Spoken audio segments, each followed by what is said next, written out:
Bismillah. Bienvenue chers élèves des deuxièmes bac.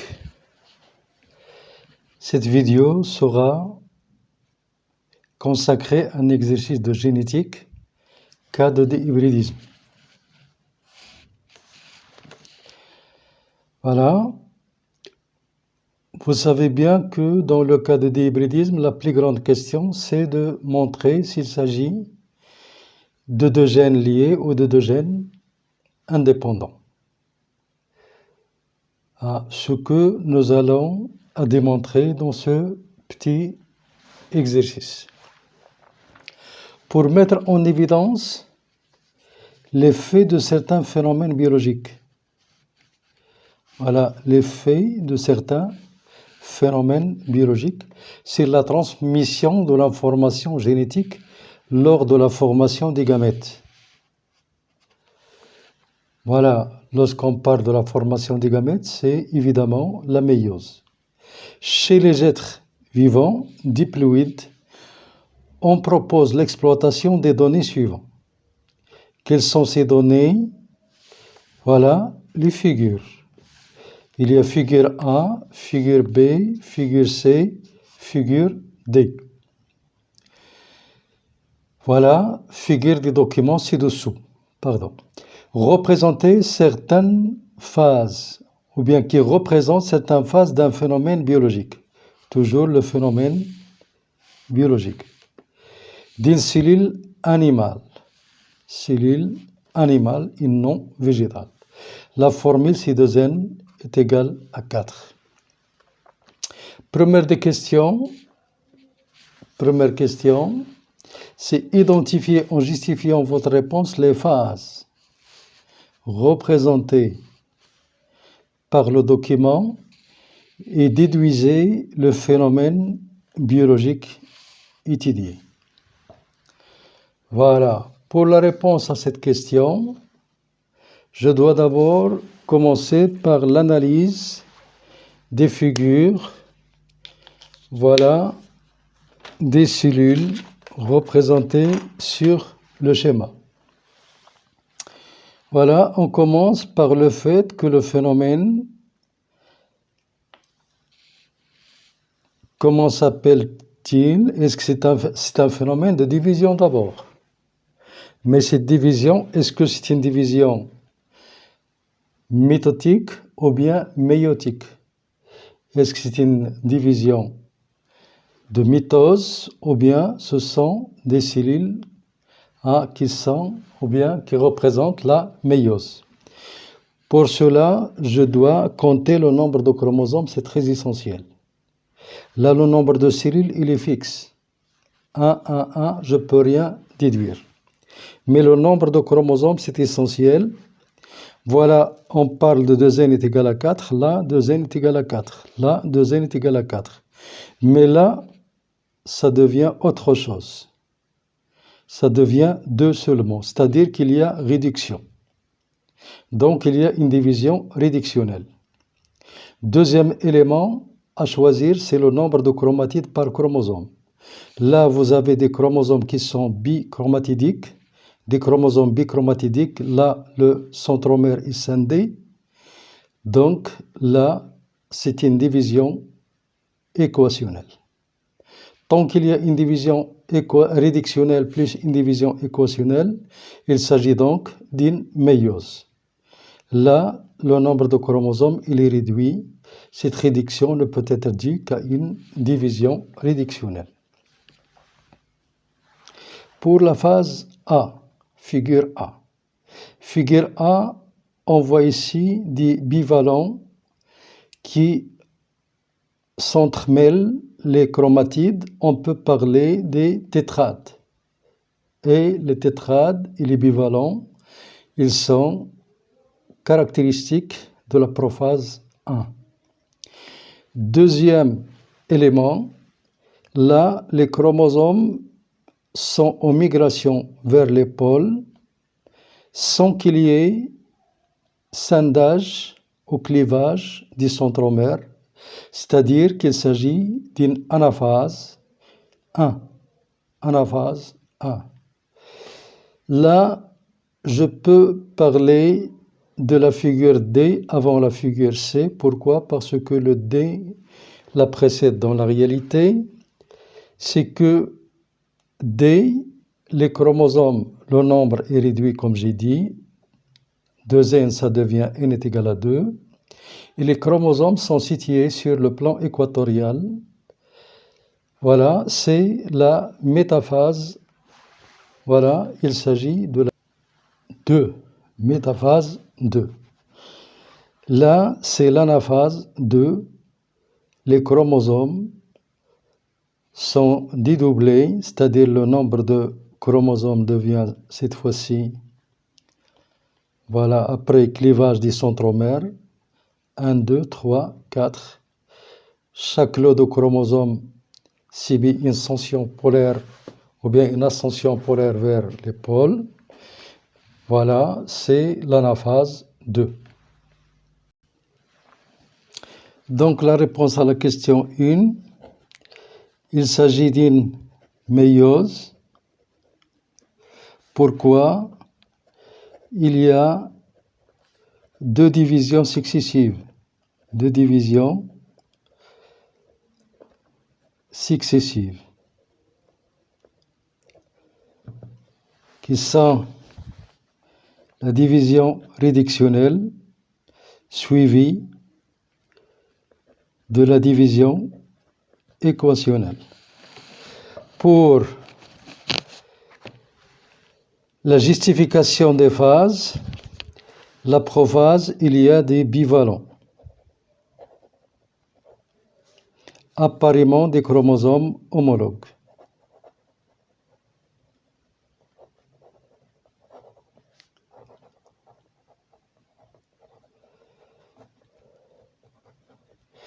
Formation de tétrades.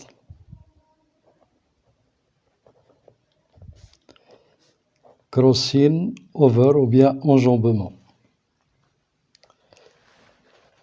On peut parler aussi de la apparition des fuseaux de division. Fuseaux de division avec deux centrioles par naissance des centrioles. Voilà, pour l'anaphase 1. L'anaphase 1, on peut la justifier par le fait qu'il y ait ascension polaire à la ascension polaire des chromosomes après leur séparation sans clivage des centromères. C'est-à-dire que les chromosomes sont bichromatidiques. Bichromatidiques. Pour l'anaphase 1, le nombre de chromosomes il a été réduit puis dupliqué. On a toujours l'ascension polaire de deux lots de chromosomes, mais cette fois-ci qui sont monochromatidiques.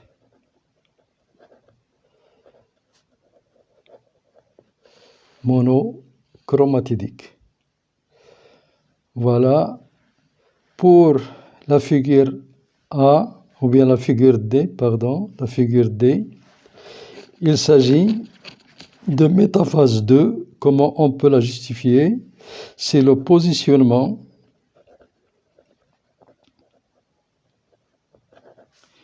des chromosomes après réduction du nombre, c'est que la cellule elle est haploïde dans le plan équatorial. Dans le plan équatorial.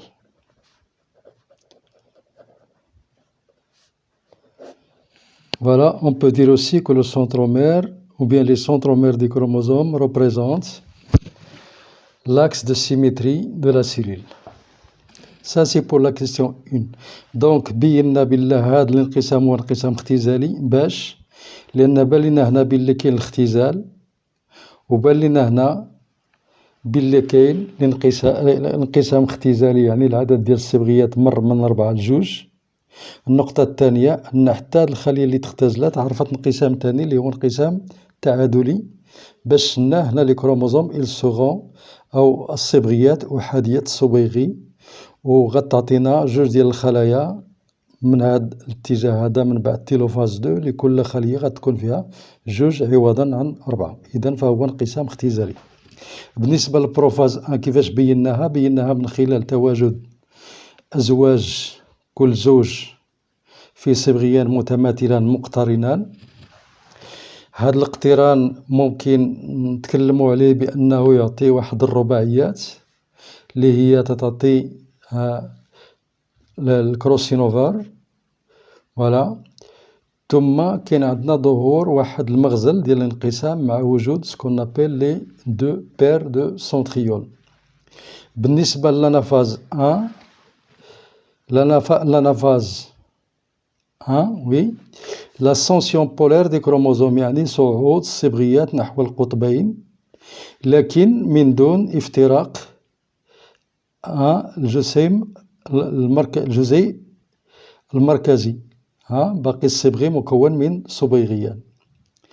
voilà pour l'anaphase 2 يعني المرحلة الانفصالية الثانية دائما هجرة قطبية لمجموعتين من الصبغيات، وحدة نحو القطب والأخرى نحو القطب الثاني، لكن هذه المرة صبغيات أحادية صبيغي. بالنسبة للميتافاز 2 بوزيسيونمون يعني تموضع الصبغيات من بعد ما تم الاختزال ديالها من 4 ل2 داخل الخلية، يعني أن الخلية أحادية، وفي نفس الوقت توضعت الصبغيات في خط الاستواء حسب مستوى اللي هو un plan équatorial. Après cela, on peut passer à la question 2 qui est réaliser le schéma. Voilà, je peux souligner aussi les mots essentiels. Réaliser le schéma de deuxième possibilité. Une deuxième possibilité de disposition des chromosomes de la phase représentée par la figure B, qui est la figure B des documents précédents. Déduisez, donc je peux déduire de cela le nom des phénomènes responsables. Le phénomène responsable des deux possibilités, voilà, indiquant en effet, voilà, en indiquant son effet. Quel est le fait de ce phénomène de positionnement des chromosomes sur la transmission de l'information génétique? Voilà, la question est très simple. C'est que je peux représenter la cellule de départ B comme suit. Voilà, je peux signaler là qu'il s'agit de chromosomes, par exemple, paternels. Chromosome paternel pour les chromosomes rouges. Pour les chromosomes bleus, ce sont des chromosomes maternels. Ce sont des chromosomes maternels. Et ça, j'ai dit que c'est la métaphase 1. Ou bien l'anaphase 1, c'est après métaphase 1, on aura l'anaphase 1. Pourquoi l'anaphase 1? Parce qu'il y a début de migration. Voilà. Voilà, cette position peut être présente avec une autre position cellulaire, avec un autre aspect, avec un même pourcentage de cellules, 50%, 50%, comme je l'ai expliqué dans la vidéo précédente. On peut cette fois-ci représenter les deux chromosomes, voilà, qui sont maternels les deux du même côté. Les deux des mêmes côtés. Et cette position aléatoire des chromosomes homologues de part et d'autre du plan équatorial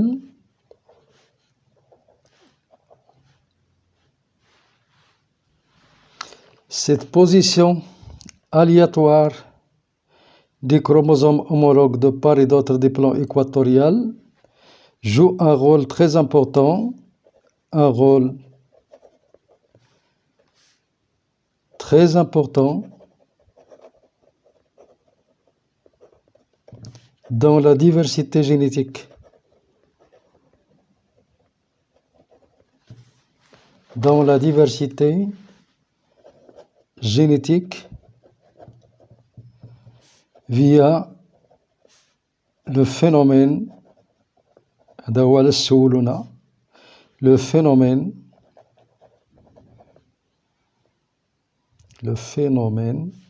qui est le brassage allélique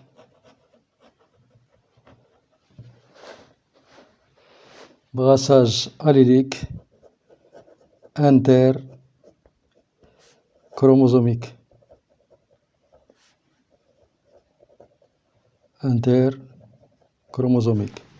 Donc les mots que cherchent ceux qui ont posé la question, c'est le phénomène de brassage allélique interchromosomique et l'effet, c'est la transmission, c'est la diversité génétique. Voilà, il va y avoir apparition d'autres types de gamètes. Hein? C'est la troisième loi, la troisième loi de Mendel. Ah, ça c'est entre parenthèses, troisième loi de Mendel dans le cas de gènes indépendants. Mais ça c'est supplémentaire, c'est pas demandé. Pour la question ou bien la partie 2 de l'exercice, afin d'étudier le mode de transmission des deux caractères héréditaires. Donc il s'agit d'un dihybridisme. On réalise deux croisements. Le premier croisement, c'est quoi? Le premier croisement, c'est entre femelles à yeux rouges, aile droite, des mâles à yeux pourpres, aile courbée. La première génération F1 est constituée uniquement d'individus à yeux rouges et à aile droite. Remarque essentielle aussi, le croisement inverse du premier croisement donne les mêmes résultats. Voilà. Deuxième croisement entre des mâles aux yeux pourpres, ailes courbées, et des femelles de la génération F1, c'est-à-dire hybride, donne une génération F2 avec 4 types de phénotypes. Voilà les phénotypes rouge, droite, pourpre, courbé, ce sont des phénotypes parentaux, et les phénotypes recombinés qui sont de faibles proportions. Vous le savez déjà, il s'agit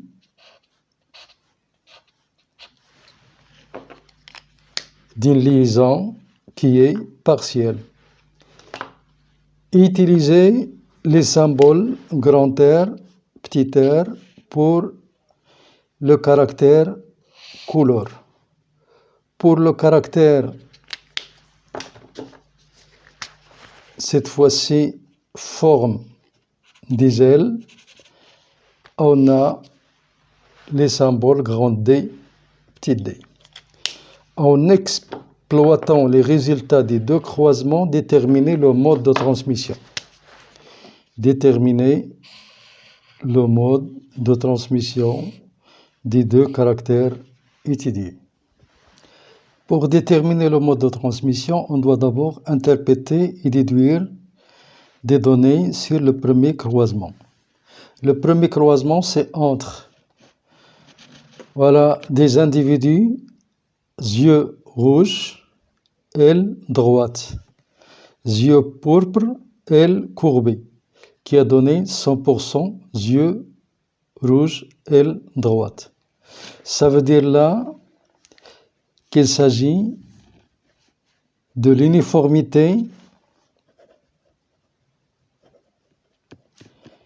des hybrides. Première loi de Mendel. Voilà, valide ou bien validé. Voilà, il s'agit d'un dihybridisme. Pourquoi il y a deux gènes qui gouvernent deux caractères.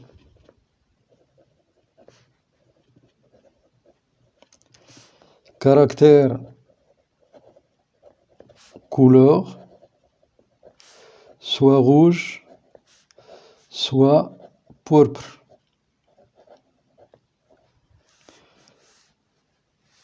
L'allèle rouge domine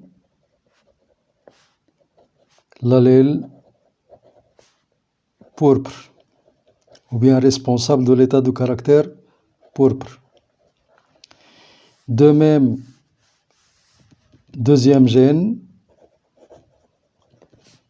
qui gouverne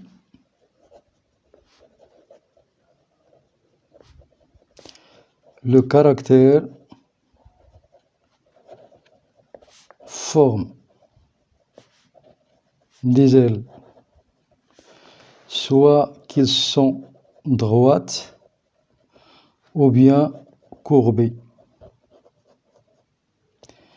Et là, l'allèle responsable de la forme droite est dominant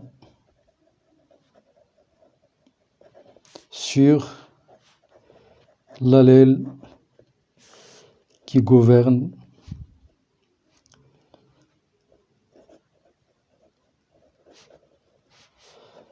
la forme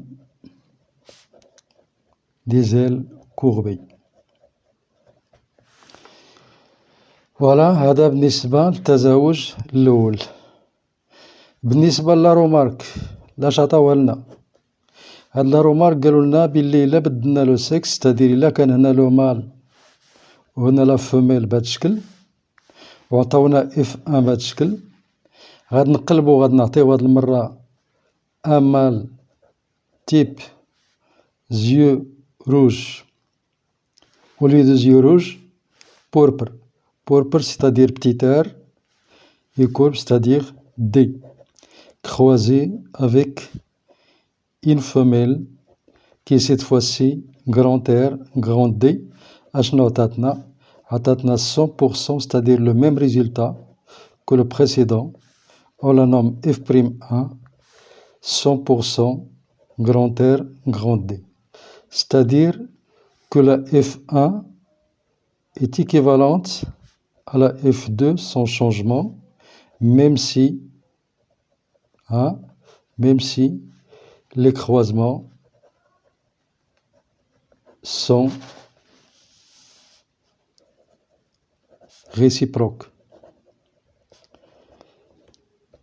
Cette idée nous donne la possibilité de dire que les deux gènes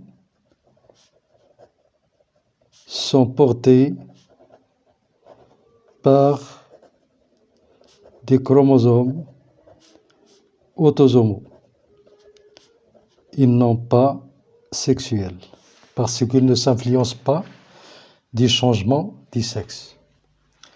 Pour le deuxième croisement, il nous a donné 4 types de phénotypes avec des proportions qui sont différentes, dont les proportions des phénotypes parentaux sont très majoritaires par rapport aux phénotypes recombinés. Autre élément, il s'agit là d'un test cross. Pourquoi? Parce que la femelle là, il est dit hétérozygote, croisé avec un mâle birécessif.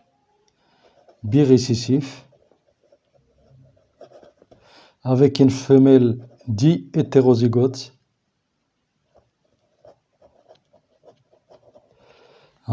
implique qu'il s'agit d'un test cross. Dans les résultats en F2, apparition de 4 types de gamètes, quatre types de phénotypes,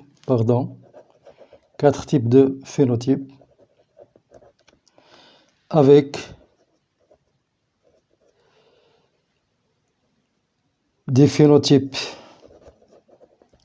parentaux qui sont très majoritaires par rapport aux phénotypes recombinés. On a 390 plus 380 d'individus à phénotypes parentaux et simplement 120 plus 110 à phénotypes recombinés, ce qui est équivalent à dire que les gènes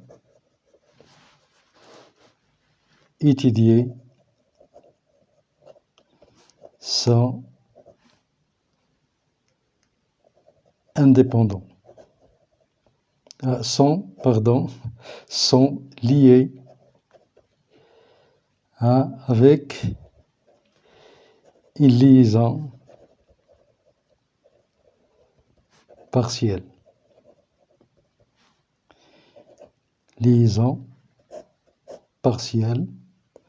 Voilà. Je peux stopper cette vidéo pour la question 4 et 5. Je vais la traiter dans le plus tôt possible dans la prochaine vidéo avec des détails qui peuvent vous aider à savoir résoudre des problèmes et avoir une vision plus globaliste dans le baccalauréat, Inch'Allah, dans l'examen du bac.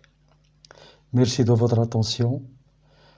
Attendez le plus tôt possible la deuxième vidéo qui sera complémentaire de celle-ci. Merci.